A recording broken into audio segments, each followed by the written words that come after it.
Do you want to build long-term wealth, but feel overwhelmed by the stock market? Investing in stocks is one of the best ways to grow your money over time and achieve financial freedom. This comprehensive guide will teach you everything you need to know as a beginner investor to get started on the right path. Chapter 1. Why should I invest?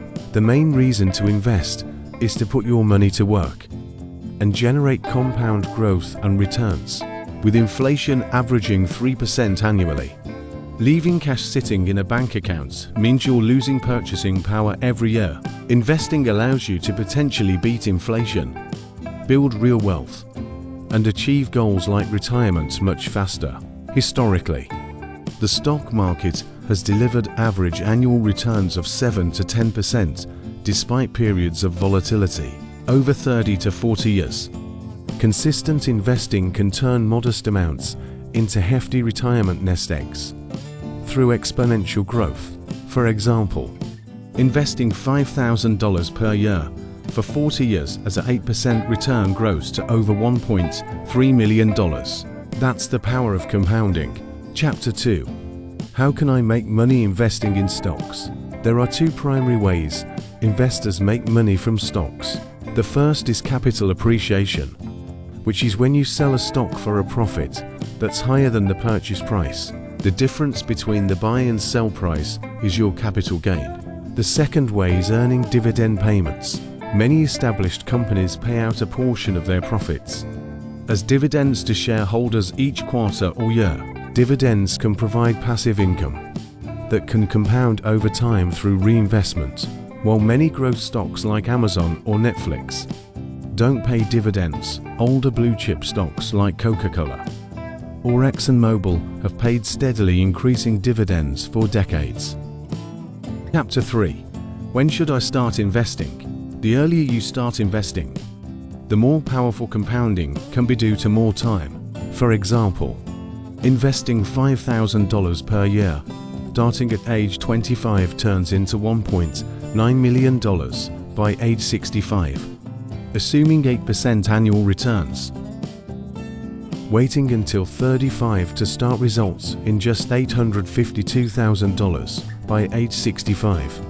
Despite investing the same amounts, however, it's never too late to begin investing for goals like retirement. Even starting in your 40s can generate a substantial portfolio over 20 to 30 years through consistent investing. Chapter 4.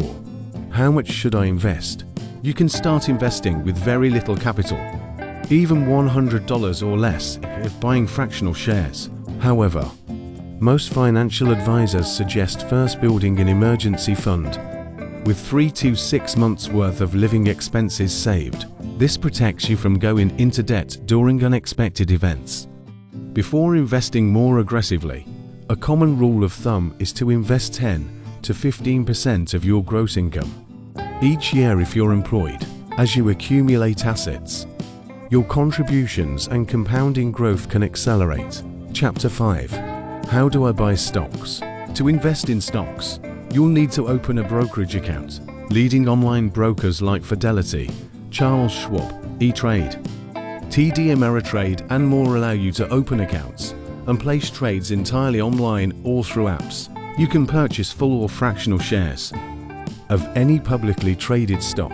Many brokers also provide investing accounts like IRS or Roth IRAs specifically for retirement. Most brokers charge little or no trading commissions these days.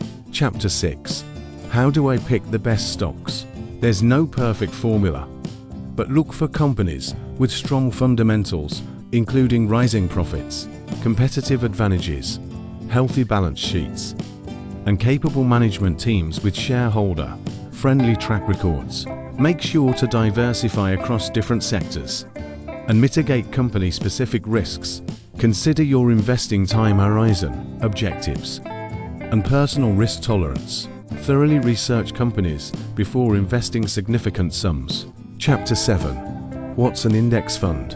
An index fund is a low-cost investment fund that simply aims to replicate the performance of a specific stock market index, like the S&P 500 or NASDAQ 100. Rather than trying to beat the market through stock picking, index funds provide automatic diversification and tend to match overall market returns. Index funds generally have very low expense ratios of 0.05 to 0.20%, compared to 0.5 to 1% or more for actively managed mutual funds.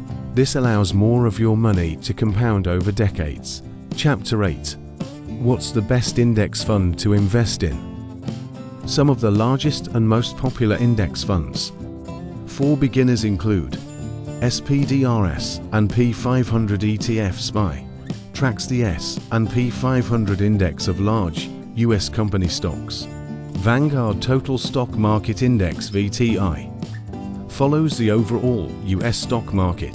Invesco QQQ Trust QQQ tracks the Nasdaq 100 index of tech growth stocks. Vanguard Total International Stock VXUS provides broad global ex-US diversification. Consider your specific goals, risk appetite, and preferences regarding ETFs versus mutual fund structures when selecting index funds. Chapter 9. Is investing in stocks risky? All investments carry some degree of risk, including the potential for losses. However, keeping too much money in cash carries the bigger long-term risk of not outpacing inflation and missing out on compound growth over decades.